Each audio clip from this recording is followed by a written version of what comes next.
partir de acá las clases que van a ver no son parte de un curso regular clásico de metodología de investigación. Dígase que es el kit de este curso, ¿no? Hablar un poco de metodología porque es el curso que se ha reemplazado.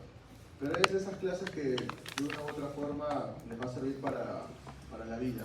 Entonces, digamos que de secciones que pueden ser tomadas para cursos independientes, síntesis de evidencia, es una de esas clases que para los médicos actuales es una tendencia, ¿no? Cada vez más chicos quieren hacer síntesis de evidencia, se emocionan y están queriendo comprenderlas. Y lo más importante para ustedes es comprender qué son para que luego cuando lean una, nuevamente, ¿no? Sepan al menos que sí y saber qué son. El kit de la sesión de hoy día es entender que todo este grupo de estudios, el de ahora, el de la siguiente clase que viene Scoping Review y el de la siguiente que son evaluaciones económicas, muchas de estas entran dentro de varios tipos de diseño, particularmente todo lo que son síntesis, desde un enfoque dependiendo cuál es el origen de la información, entran dentro de una categoría adicional que no hemos hablado al inicio, que son estudios de bases secundarias. ¿Ok? Ustedes recordarán que existe un término de estudios de base secundaria denominados a aquellos estudios que usan información que no son recolectadas de forma primaria, ¿no? ¿Qué es una información recolectada de forma primaria? Es una información que yo recolecto directamente del individuo, del sujeto, ¿no? Yo les hago a ustedes una encuesta y esa información que yo recolecto de forma directa, de primera mano, es información primaria. En cambio, si yo uso una base de datos previamente recolectada, se puede denominar información de base secundaria. Ejemplos, usar la ENDES, usar la ENAJO, por ejemplo, como bases gubernamentales, nacionales disponibles que están ya recolectadas. Usar información como si quieren hacer un estudio de carga de enfermedad, pueden utilizar información del Global Burden Disease, del Instituto de Métricas Global, y pueden utilizar esa información.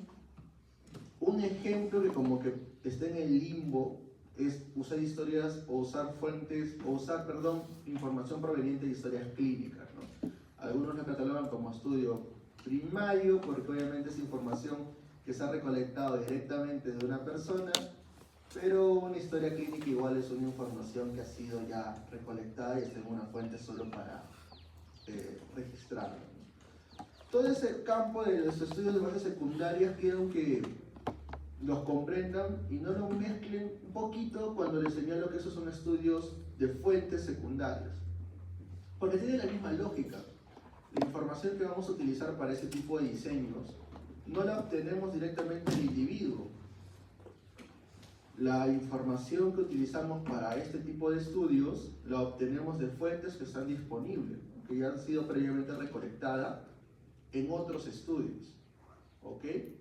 Entonces, se puede catalogar como un estudio de bases secundarias. Otra diferencia es la unidad de análisis.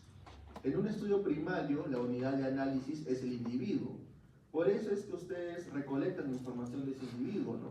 Yo hago un estudio de factores asociados a algo en un paciente y mi unidad de análisis es el paciente y recolecto su información directamente del paciente o a través de su historia clínica o a través de algún documento de identidad, por ejemplo.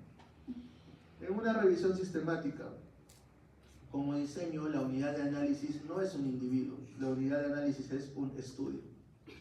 Es un estudio previamente publicado, digamos así, disponible, un estudio en sí, que puede involucrar un individuo, 10 individuos, 100 individuos, 1000 individuos, ¿no? Entonces, la revisión secundaria entra por cualquiera de estos dos caminos en un enfoque que quiero que lo recuerden. Es un estudio de fuente, base secundaria, quizás es la que más encaja. No es ni observacional ni experimental, no es ni longitudinal ni prospectivo, no es nada de las otras características. ¿Por qué? Porque una fuente principal para poder ordenar qué tipo de revisión sistemática es, porque acá entramos a otro mundo donde hay tipos de revisiones sistemáticas, es que las revisiones sistemáticas se clasifican según el objetivo por el cual se hace la revisión sistemática. Si tu objetivo es, por ejemplo, determinar o hacer una síntesis de qué tratamiento es mejor que otro, utilizarás como análisis un ensayo clínico aleatorizado y estarás en el mundo, en parte del mundo de las revisiones sistemáticas de intervenciones. Si tu objetivo es evaluar qué factores qué factores se asocian a un desenlace, por ejemplo en COVID hubo un estudio muy interesante, muy popular realmente, donde se determinó pues a través de muchos estudios observacionales, hicieron una gran síntesis y determinaron, ¿no? Que la obesidad, la edad mayor, el embarazo se asociaban con mayor mortalidad en COVID. Estudio que tenía como fuente de análisis otros estudios, o revisión que tenía como fuente de análisis estudios observacionales tipo casos y controles y tipo cohortes, con un objetivo para determinar qué factor de exposición se relaciona con tal cosa. Entonces, digamos que las revisiones sistemáticas son diseños proteiformes, bastante adaptables al objetivo que uno busque evaluar. Son dentro de la jerarquía de la evidencia parte de la cúspide. Básicamente tiene muchas ventajas y voy a relatar solamente 3 de estas.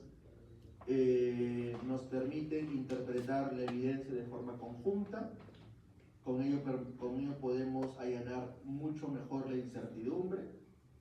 La revisión sistemática como diseño me permite realizar un tipo de estrategia estadística que se llama metaanálisis, y el metaanálisis per se tiene como ventaja mejorar idealmente la potencia estadística de un resultado.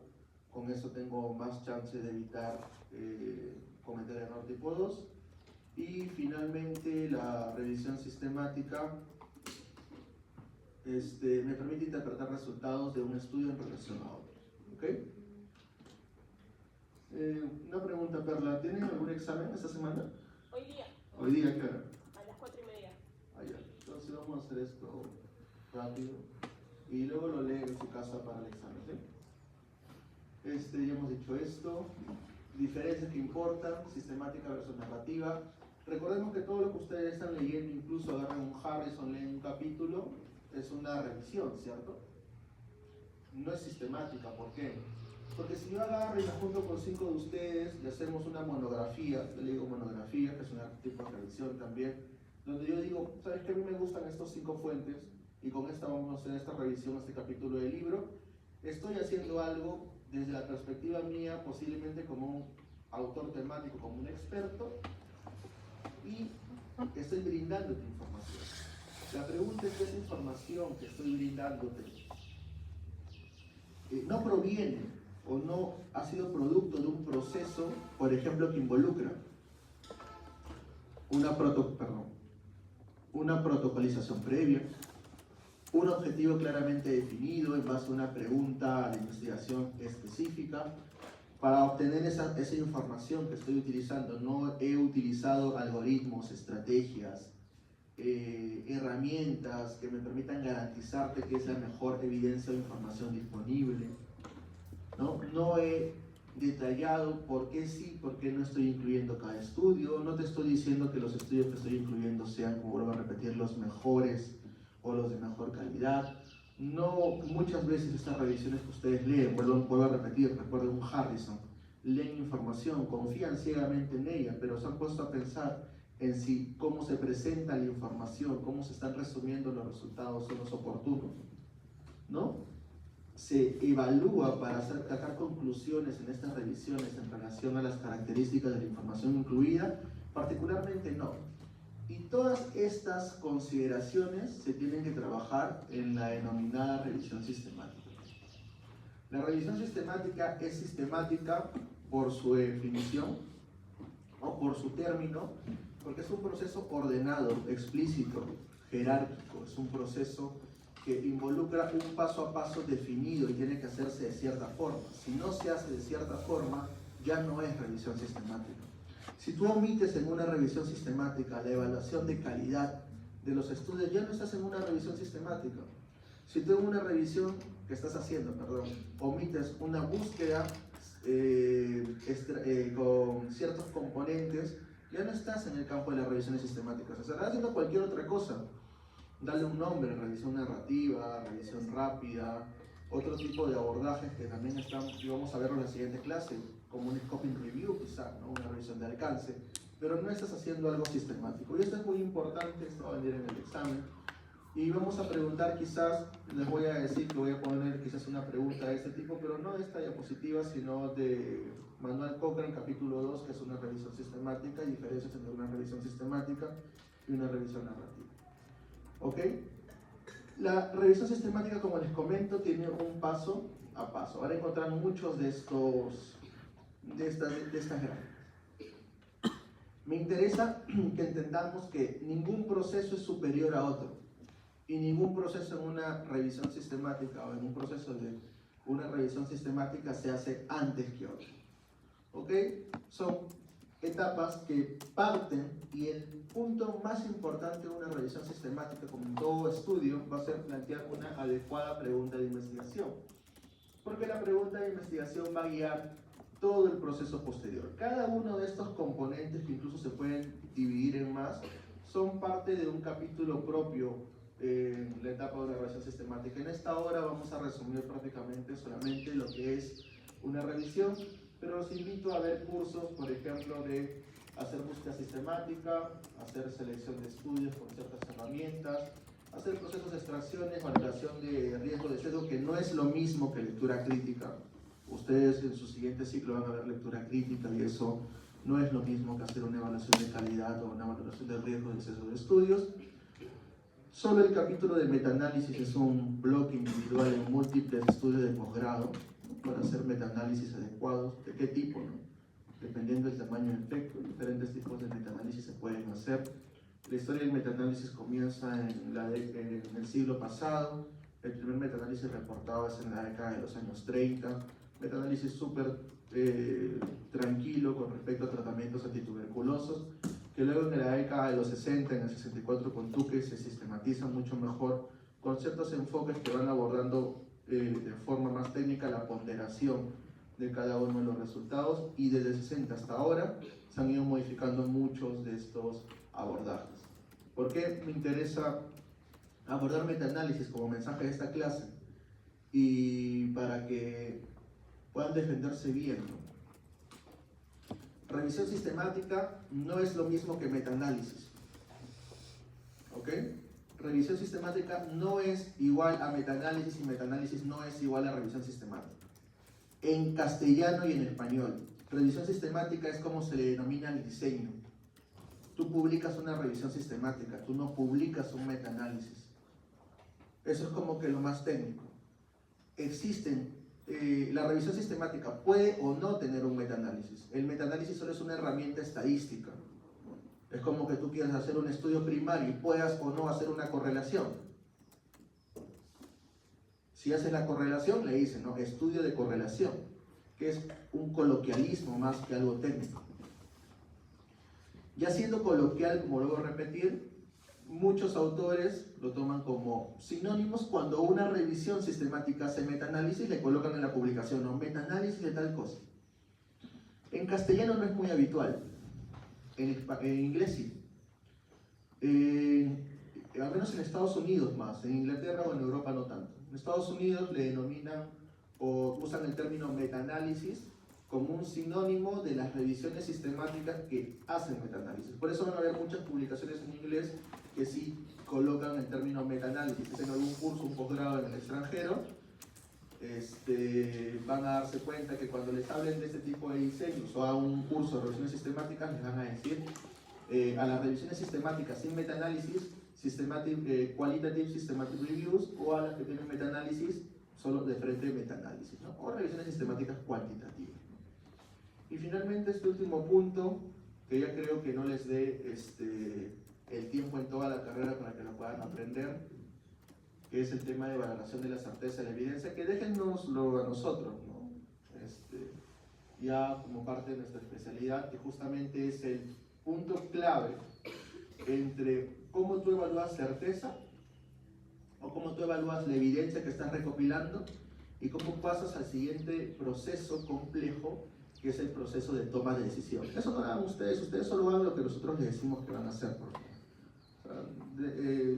Sigan estudiando sus cursos, acaben la carrera, sean buenos clínicos, pero no se quiten de la cabeza que existen cosas en un mundo, en un contexto que va abordando más hacia la equidad, hacia un conjunto adecuado de procesos de toma de decisiones que involucran una adecuada interpretación de la evidencia, porque como hemos dicho en algunas clases, ustedes, si hubieran hecho medicina hace 30 años, acababan su carrera, hacían dos especialidades y eran los mejores, ¿no?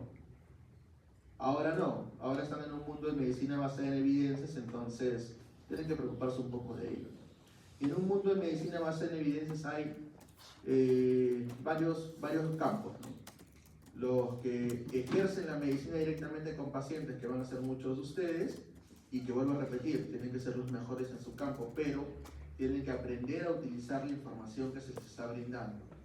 Y estamos en otro campo, un grupo de profesionales que vamos a, por así decirlo, tomar las decisiones a un nivel más colectivo y que los invitamos a que ustedes puedan utilizarlos. Por lo pronto invitarlos, ¿no? Quizás en unas décadas exigirlos, como en otras sociedades civilizadas, donde si no se siguen las indicaciones de guías, los médicos pueden ir hasta presos. En el caso de Maradona, por ejemplo, es interesante, el Michael Jackson, ¿no? Te sacan una guía y el médico dice, no, pero yo lo hice porque quería ser mejor, ¿no? Vete preso. No me interesa. Entonces, mensaje adicional que sí los invito a que exploren en el devenir de su carrera, al acabar la carrera en algún punto, es todo el concepto que va dentro de la disciplina de los procesos de toma de decisiones, particularmente toma de decisiones en salud, que es un concepto mucho más amplio. Así que hemos visto varios conceptos durante este curso, que es medicina translacional, procesos de toma de decisiones, etc. Una revisión sistemática, como todo diseño, eso no creo que les sirva mucho, pero es solamente para hacerles un hincapié en que todo diseño de estudio tiene una forma de hacerse. Y una revisión sistemática que ustedes puedan leer en cualquier literatura, van a ver que casi siempre tiene la misma estructura. Particularmente las revisiones sistemáticas más famosas, que son las revisiones sistemáticas elaboradas por la colaboración Cochrane. ¿Ok? Tienen ya una estructura claramente definida, pero existen revisiones Cochrane y revisiones no Cochrane, que es como que la clasificación más general, ¿no? Y las revisiones no Cochrane, que muchas veces hacemos, imagínense ustedes en una tesis, una publicación independiente, que no llega a ser Cochrane porque no es prioritario para ello, pero necesito hacer la información, tiene que seguir un proceso, y esos procesos son dictaminados por el Statement PRISM. El PRISM es un statement que solo para conocimiento te brinda dos herramientas. Una herramienta que es el statement per se, que es un checklist que te ayuda a presentar cada parte de tu revisión sistemática, y un segundo componente que es un flujograma, que es el muy famoso flujograma Prisma, que te ayuda a identificar el flujo de selección de evidencia para tu síntesis, ¿no? Este es un ejemplo del checklist Prisma. Lo muestro para que vean todos los componentes que involucra redactar una revisión sistemática como producto ya de publicación, ni siquiera como informe global. Una revisión sistemática publicada 3, 4 páginas tiene que tener todos estos componentes. Las revisiones sistemáticas tienen tipos y, como les comento, son tipos dependiendo del objetivo con el cual te hagas una revisión. Las más conocidas son las revisiones sistemáticas de intervenciones terapéuticas. Dentro de estas, las más conocidas son las de intervenciones farmacológicas. Por ejemplo, yo quiero ver una intervención terapéutica, ¿no? Esta no es farmacológica, pero te dice, oye, realizar ejercicios, compararlo con no realizarlos, mejora el estado depresivo en pacientes con depresión mayor. Tú te das cuenta que de esta pregunta se desglosa lo que vimos a inicios de toda la clase, todo el curso, ¿no? Que es la pregunta pico. Como les repetí al inicio de la clase, la pregunta pico es una pregunta adaptada justamente para diseños de estudios que tienen que ver con contraste de intervenciones. Al ser el principal insumo para la principal tipo de revisión sistemática, estudios de intervenciones, justamente la gran mayoría de preguntas en una revisión sistemática se ajustan a la pregunta pico. Es más, el enfoque de pregunta pico nace en el aflujo del concepto de medicina basada en evidencias y se ajusta relacionando específicamente ensayos clínicos con revisiones sistemáticas. Esto cambió en las últimas 2 décadas, por eso es que existe una categorización mucho más amplia.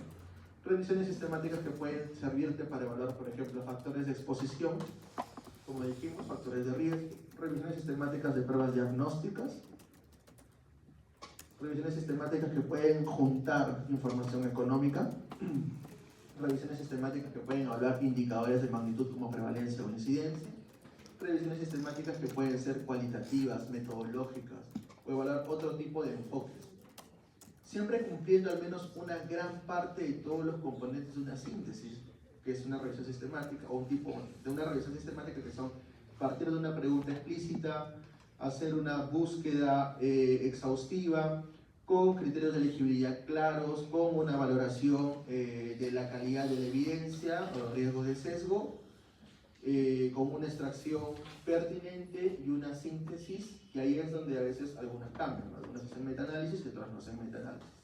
Siguiendo todos los statements Prisma.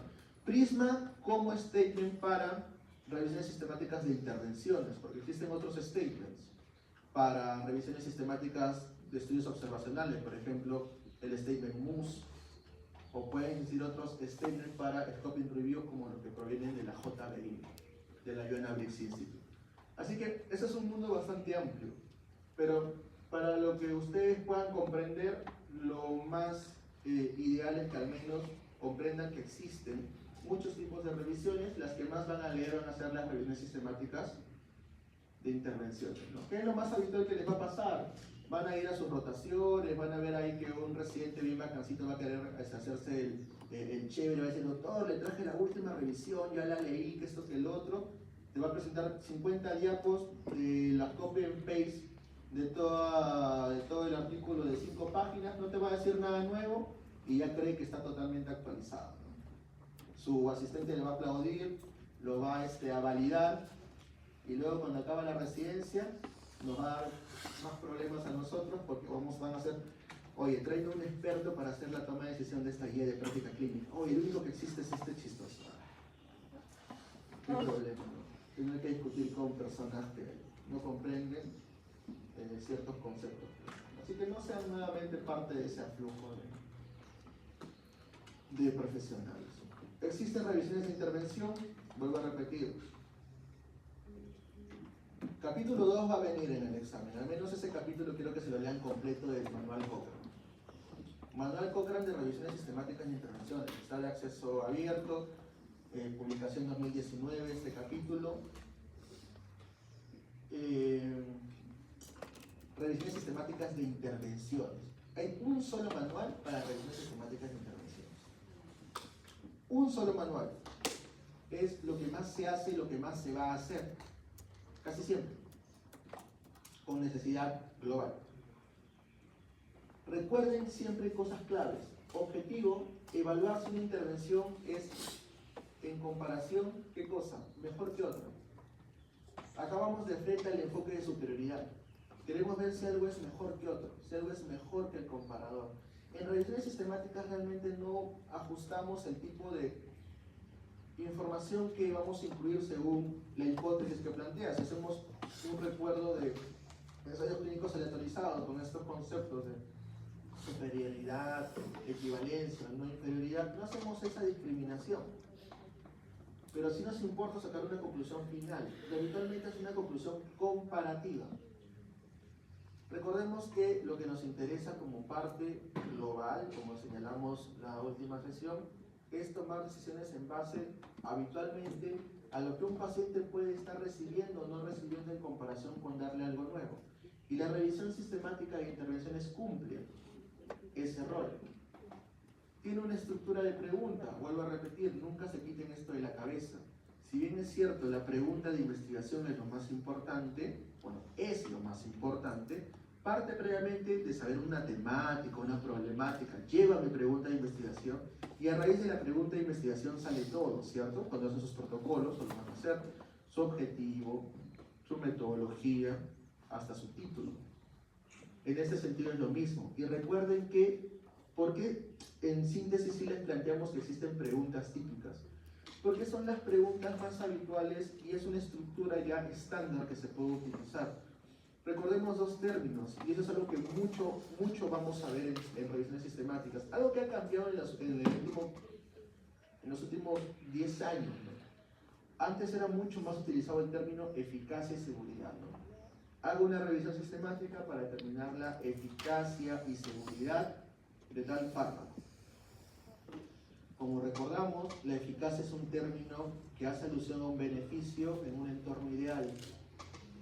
Como actualmente, y creo que también se los he mencionado, a pesar de que los ensayos clínicos aleatorizados son los diseños que más nos aproximan en un enfoque causal adecuado a determinar que una intervención causa un resultado, no es el único diseño que nos permite hacer ello. Existen otros diseños de estudio que nos pueden aproximar no también a una relación causal entre una intervención y un desenlace, que son el mundo de los estudios no randomizados de intervención.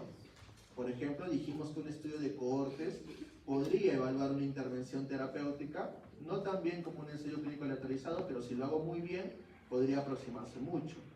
Entonces, entendamos que eficacia y seguridad no son términos ya que se utilicen de forma estándar. Yo prefiero utilizar el término beneficios y daños, balances de beneficios y daños, porque los beneficios o daños respecto a una intervención pueden provenir de estudios que no necesariamente son ensayos clínicos aleatorizados. Existe, como les comento, otro tipo de revisiones sistemáticas. Esta ya es una clasificación Cochrane, que también seguramente se va a actualizar, ¿ok? Esta es parte, o esa clasificación que han visto es parte del curso del Cochrane Interactive Learning. Les invito a que lo hagan, es un curso gratuito, son 6 módulos, 5 módulos, le dan certificados. Y luego hay un curso gratis para Perú, si no fuéramos Perú. Bueno, como va el gobierno, seguramente va a seguir gratis porque vamos a caer a un país, vamos a estancarnos en un middle income. Saben, ¿no? Que estas asociaciones mundiales le dan cosas gratis a los países que tienen menos ingresos per cápita. Así que algo bueno tiene que salir de lo que plantea el gobierno. Es un curso de $3.000, 3.000 libras esterlinas, perdón. 17 módulos hasta ahora dentro de la plataforma Cochrane. En cada uno de los 17 módulos les dan un certificado. Entren a la página de Cochrane Training. Cochrane Training, y van a ver, se crean una cuenta en Cochrane gratis, ponen que son peruanos, lo van a detectar por el IP y van a tener el curso gratis. Una vez que se registran con su cuenta, ya todo es gratis. Pueden irse al extranjero y igual la cuenta va a seguir siendo gratis porque el registro inicial es el que pueden. Para repasar, hay muchos pasos en una revisión sistemática. Nosotros como grupo, bueno, somos muchos, no tantos en el país que hacemos esto. Hemos agregado algunos pasos al final que son parte de la redacción del artículo, obviamente bajo un enfoque que una revisión se puede hacer para publicar, para tu tesis. Véanlo de forma práctica, ¿no? Es un diseño que no les va a perjudicar mucho en el tema logístico o operativo, más que aprender algo bastante técnico, ¿no? No es que lo esté promocionando porque no me gusta cuando los tesistas hacen una revisión y te dicen, ah, es más fácil que... pero sí tiene sus ventajas para ciertas actividades. Lo que resalta una revisión es la pregunta. Hay revisiones muy buenas, con preguntas muy sofisticadas, y hay revisiones muy tontas. Entonces, se puede utilizar como que arma de doble filo para ese sentido. Pero hay tipos de revisiones sistemáticas. Hay revisiones sistemáticas que particularmente es una clasificación o es una opinión personal. Dentro de nuestro contexto peruano se hace mucho para publicar, ¿no? Hay muchos grupos peruanos que publican revisiones sistemáticas, ¿no? A ver, sí, una revisión, que esto, que lo otro. Estudiantes tercer, cuarto, quinto año haciendo una revisión, perfecto. Es una cosa muy colaborativa. Incluso mi grupo de investigación publica constantemente con estudiantes de tipo grado. Pero ese es un mundo donde obviamente estamos en el enfoque de querer tener mucho más impacto como investigadores, ver ciertas cuestiones y responder ciertas preguntas que obviamente pueden ser válidas o no, ¿no? Y hay otro mundo de los procesos de síntesis de evidencia que se hacen no con el objetivo de publicarlos en una revista y ser más famosos que otros, sino son solicitudes que se hacen en curso de un proceso de toma de decisión, ¿no? Los que, por ejemplo, nos dedicamos a hacer, vuelvo a repetir, guías de práctica clínica, evaluaciones de tecnologías sanitarias, revisiones rápidas de literatura, incluso en el gobierno, siempre me gusta decir esto, ¿no? ¿Creen ustedes que se toman buenas o malas decisiones? Buenas o malas decisiones. ¿Ustedes toman buenas o malas decisiones? Cuando compran un iPhone o compran un Samsung, ¿no? ¿Qué priorizan? Cierta información que pueden hacerles creer que uno es superior a otro, ¿no?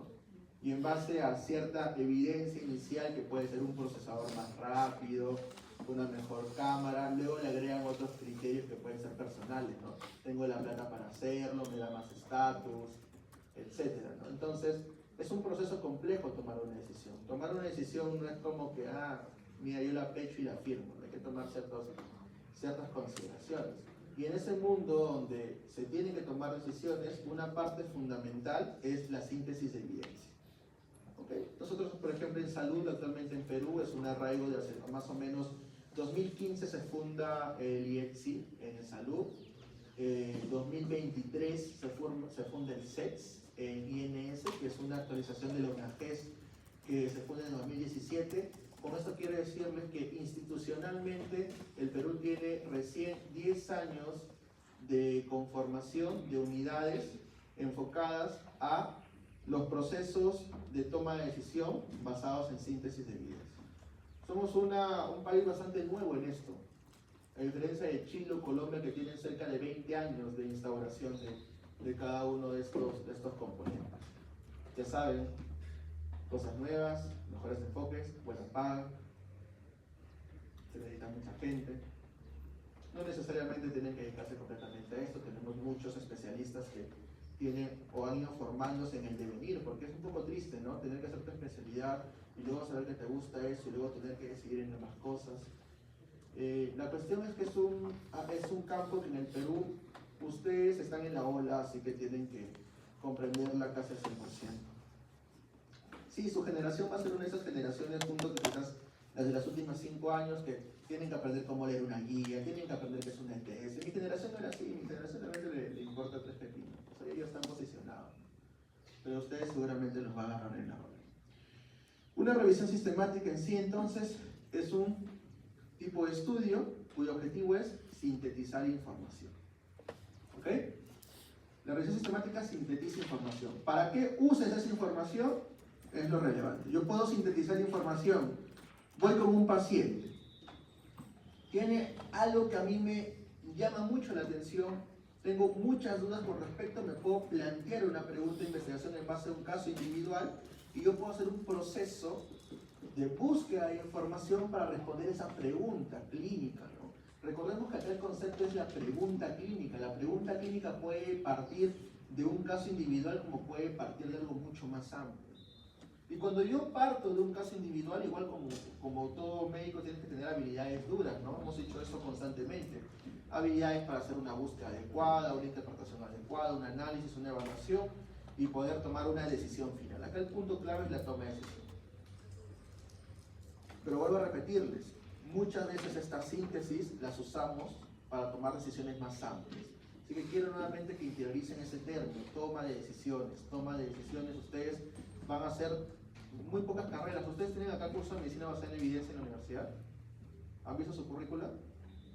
¿No? ¿No? Seguramente el próximo año va a haber, o en 2 o 3 años va a haber, porque va a ser parte de un estándar internacional. Cada universidad lo está haciendo mucho más. La idea es que tengan que entender que medicina basada en evidencias está ligada a buenos procesos de toma de decisiones. Así que no se quiten ese término de la cabeza. Una revisión sistemática incluye un proceso sistemático, repasan cada una de esas etapas, proporciona la mejor evidencia disponible. Ojo, que el término mejor evidencia disponible es un término individual aparte de la revisión sistemática. El objetivo de la revisión sistemática es hallar la mejor evidencia disponible y en base a la mejor evidencia disponible sacarte una conclusión que tú puedas utilizar para tu toma de decisiones. ¿Ok? No es que la revisión sistemática te va a decir qué hacer. Te va a brindar la información comidita, ya interpretada, bajo ciertos criterios para que tú digas, voy a usar esta información para tal fin. Mejor. ¿Qué le agrega el término mejor? ¿Qué creen que le agrega el término o el adjetivo calificativo de mejor? ¿Qué me hace a mí asegurarte que una revisión sistemática utilice la mejor evidencia disponible?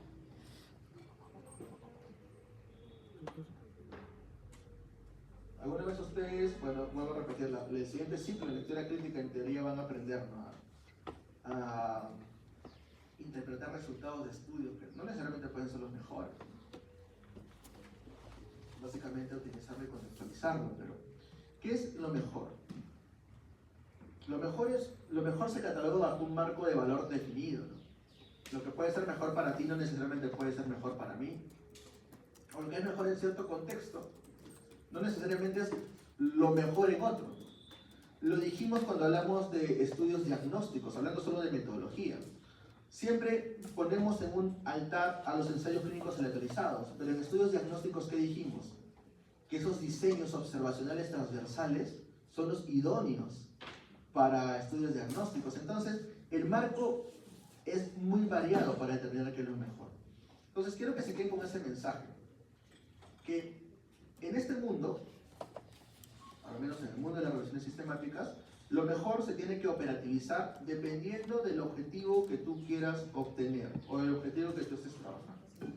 Pero prácticamente, ¿qué garantiza en general que una revisión sistemática te proporciona la mejor evidencia disponible, por ejemplo? Que el proceso es explícito, transparente, reproducible. Toda esa garantía de que tú, por ejemplo, puedas replicar, puedas verificar que lo que se está haciendo está bien. Toda esa garantía de que el proceso de búsqueda es lo suficientemente exhaustivo para decirte, he buscado en el 90 y pico % de la información del mundo, a diferencia de asegurarte que lo que estoy encontrando es lo mejor. Todo ese proceso que hace que tú, luego de encontrar esa información, tengas que criticarla metodológicamente a través de estas herramientas de valoración de riesgo de sesgo, hace que tú tengas mucha más confianza en la información que proviene de una revisión sistemática que de otro tipo de fuentes. ¿Ok? Obviamente hay buenas y malas revisiones sistemáticas, eso no lo vamos a discutir, es un proceso posterior. La revisión sistemática es susceptible de ser criticada también. Existen herramientas de evaluación crítica de revisiones sistemáticas, herramientas de evaluación metodológica de revisiones sistemáticas. Existen revisiones sistemáticas de revisiones sistemáticas. Existe una compleja gama de cosas que se pueden hacer con esto. Y básicamente la revisión sistemática tiene como objetivo o como kit del objetivo acortar esa brecha, ¿no? Acortar esa brecha entre lo que se tiene que hacer y lo que estamos haciendo en este momento. En pocas palabras, tiene como objetivo acortar la incertidumbre. Palabra interesante ya para cerrar la sesión. Incertidumbre. ¿Qué entienden por incertidumbre? Desconfianza, ¿qué más? Algo que no sabemos. Desconfianza, algo que no sabemos. ¿Qué más?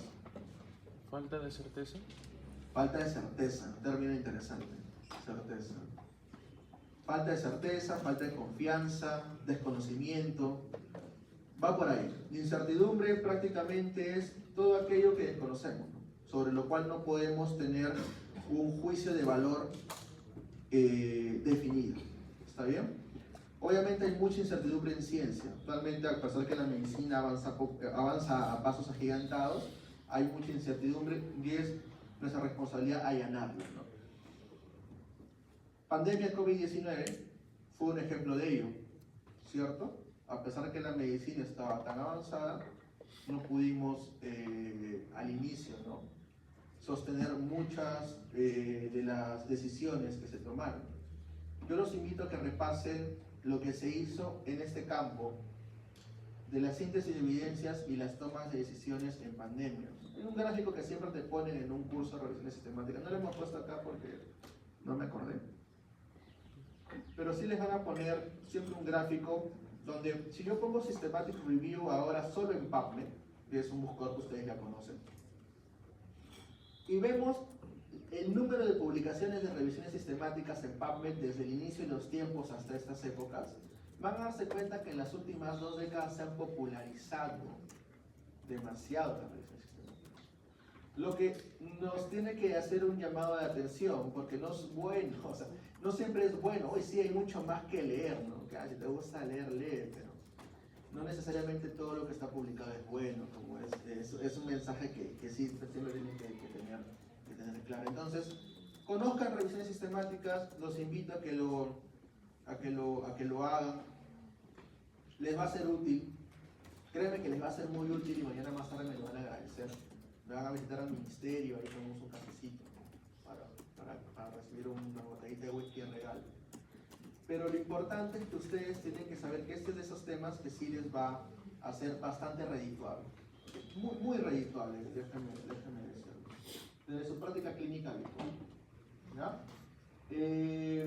Aquí está la página. Por favor, entren acá a Training Cochrane. No sé, tómenle, bueno, lo tienen en las diapos. 2 cursos, vuelvo a repetir, el Cochrane Evidence Essentials. Son 5 o 6 módulos. Cada módulo tiene 40 minutos.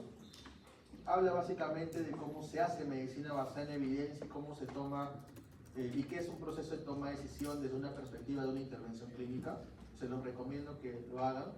Creo que en el próximo, es que no le completa mi curso, si le completaría mi curso lo pondría como parte de las prácticas. Esto en teoría lo tendría que hacer el curso de medicina basada en evidencia sobre epidemiología. Pero háganlo, ¿ok? Y tienen el otro curso, que es el Cochrane Interactive Learning, que es el curso de 16 módulos. ¿Okay? Creo que me gustaría así mostrárselos, porque esto sí es importante. No, si nos vamos a ir al de la clave, no se preocupen.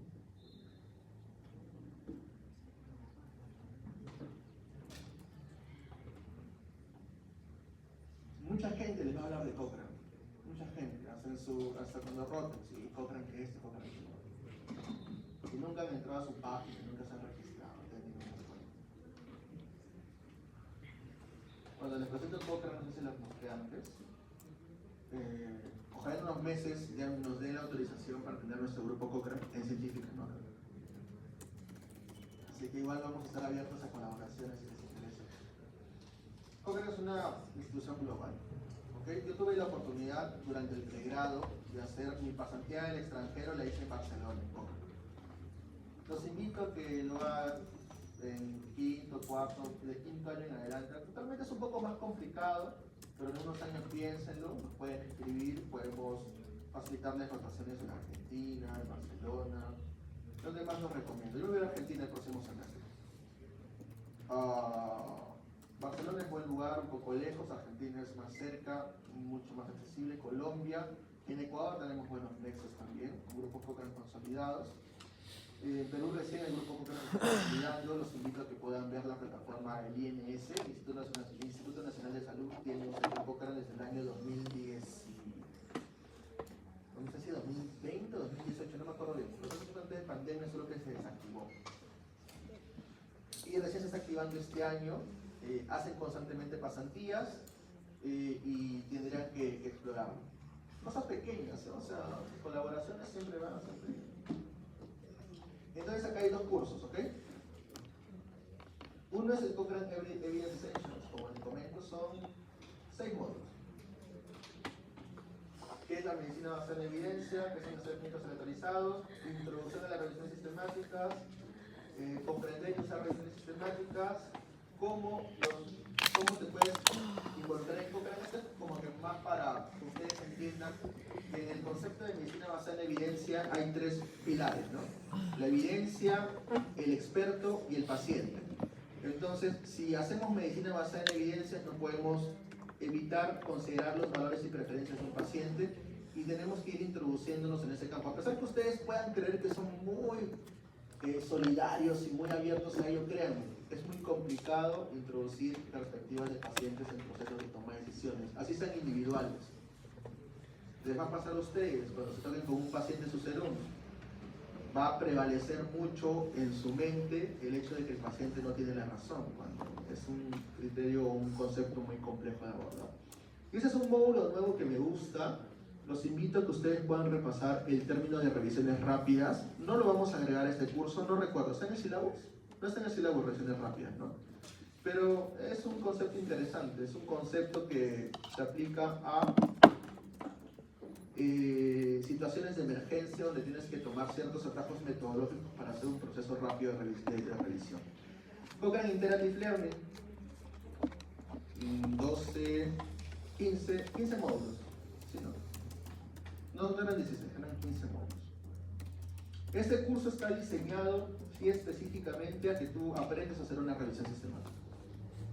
Diseñada específicamente a ello, porque parte desde el proceso de la introducción, el protocolo, la pregunta, hasta hacer análisis. Y estos 3 últimos módulos son para que ustedes se den cuenta de la complejidad del caso. Economía de la salud, vamos a hacer solamente un vistazo en un par de clases.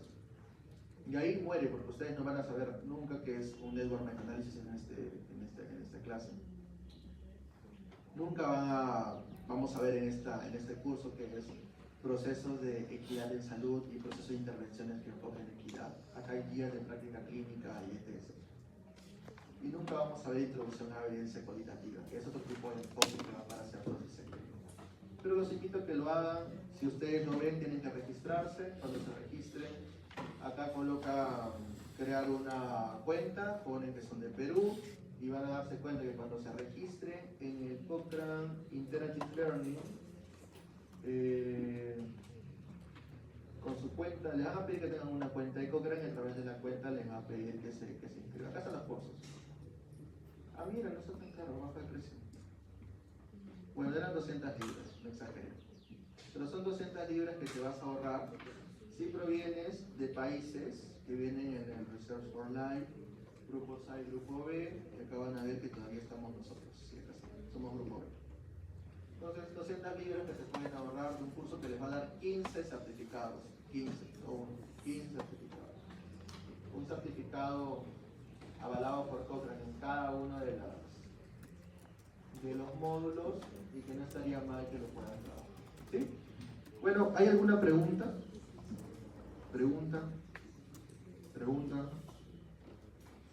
¿Alguna pregunta? Ya, de revisiones sistemáticas, solamente capítulo 2 del manual de intervenciones. Y vamos a ver qué más nos inventamos para el examen. Pero revisiones sistemáticas más que todo va a ser cuestión lógica, porque no puedo preguntarle más cosas, porque es diseño. Si fuera un curso de revisiones, pudiéramos mostrar más cosas. Eso sería todo, chicos. Somos pocos, ¿no? ¿Cuántos seremos, Perla? ¿30?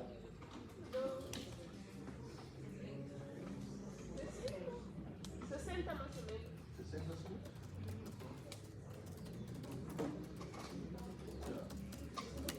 Vamos a la asistencia y se van retirando los que marcan.